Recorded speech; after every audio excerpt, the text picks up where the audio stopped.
الله أكبر الله أكبر أشهد أن لا إله إلا الله وأشهد أن محمد رسول الله. بسم الله الرحمن الرحيم. الحمد لله رب العالمين والصلاة والسلام على أشرف الأنبياء والمرسلين نبينا محمد وعلى آله وصحبه أجمعين. Pour commencer, le wahhabisme n'existe pas. Le professeur Mohammed ibn Abdel Wahhab rahimahullah était un prédicateur, ad-da'i, vivant au cœur de la péninsule arabique dans les années 1700 de l'ère chrétienne. Son œuvre a consisté principalement en un rappel lancé aux gens de ce qu'est l'islam et quelle est la base de cette religion. Il a fait cela dans un contexte bien particulier.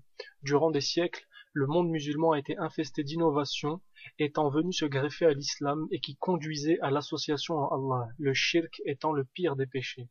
Le pouvoir central ottoman ne s'occupait que très peu de ses affaires, lui-même étant quelque peu gagné par le sécularisme occidental, c'est-à-dire le fait de délaisser quelques lois divines révélées au profit de lois humaines dites rationnelles. En islam, cela est clairement un acte d'apostasie, son auteur sort de la sphère islamique. Mais là où les ignorants et les malhonnêtes calomnient le travail de cet homme, c'est en le liant à quelque chose dont son innocence est claire et prouvée.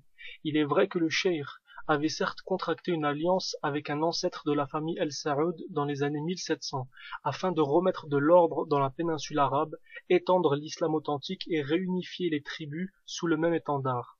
Il s'agissait d'une alliance entre étudiants religieux musulmans et guerriers bédouins musulmans. La tentative de restaurer un islam authentique fut avortée par les armées ottomanes, qui refusaient de voir se créer une dissidence qui pourrait rivaliser dans la prétention d'être les dirigeants légitimes de la nation musulmane. Mais il faut connaître la suite de cette histoire. Les descendants de la famille El Saoud, au début des années 1900, soit 200 ans après, je dis bien 2 siècles après, ont trahi cet appel pour le renouveau de l'islam en donnant l'ordre de massacrer les fidèles qui n'avaient pas changé de projet.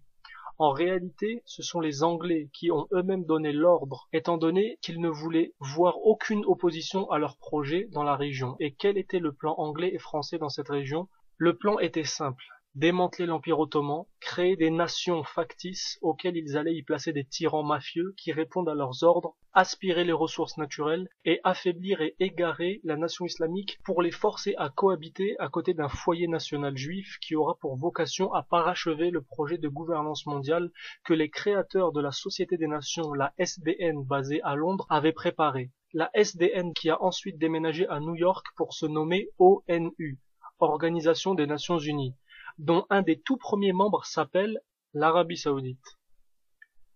Les musulmans sincères de la péninsule arabe, que les ignorants et malhonnêtes surnomment wahhabites, ont voulu étendre la religion jusqu'en Irak et au Chem, 2 régions occupées par les Français et les Anglais, étant donné que leur idéologie religieuse voulait aller au bout de sa logique, c'est-à-dire rétablir l'État islamique, rompre toute alliance compromettante avec les mécréants criminels et diffuser l'islam à travers la da'wa et le djihad, c'est-à-dire la prêche et le combat. Ce que les agents impériaux que sont devenus les El Saoud ont totalement refusé, et ils ont justifié cela par quelques fatawas de savants proches du pouvoir saoudien, lui-même devenu véritable pion de l'Occident dans la région, premièrement des Anglais puis des Américains à partir de 1945. لا يتخذ المؤمنون الكافرين أولياء من دون المؤمنين ومن يفعل ذلك فليس من الله في شيء إلا أن تتقوا منهم تقاه ويحذركم الله نفسه وإلى الله المصير. Donc vous voyez, il ne faut pas mélanger les serviettes et les torchons. Je vous invite à lire les livres du cheikh Mohammed ibn Abdel Wahhab rahimahullah, notamment un qui s'appelle Kitab al-Tawhid, livre du monothéisme, ou encore Nawaqid al-Islam, les annulatifs de l'islam, et vous verrez qu'il n'a rien de sectaire, que c'est un message où tout est basé sur le Coran et la Sunna et qui a vocation à être diffusé universellement. Qu'Allah récompense le professeur Mohammed ibn Abdel Wahhab pour son formidable travail et lui accorde sa miséricorde. Wassalamun ala man taba'a al-huda. Wa subhanaka Allahumma wa bihamdika ashhadu an la ilaha illa anta astaghfiruka wa atubu ilayk. Wassalamu alaykum wa rahmatullah.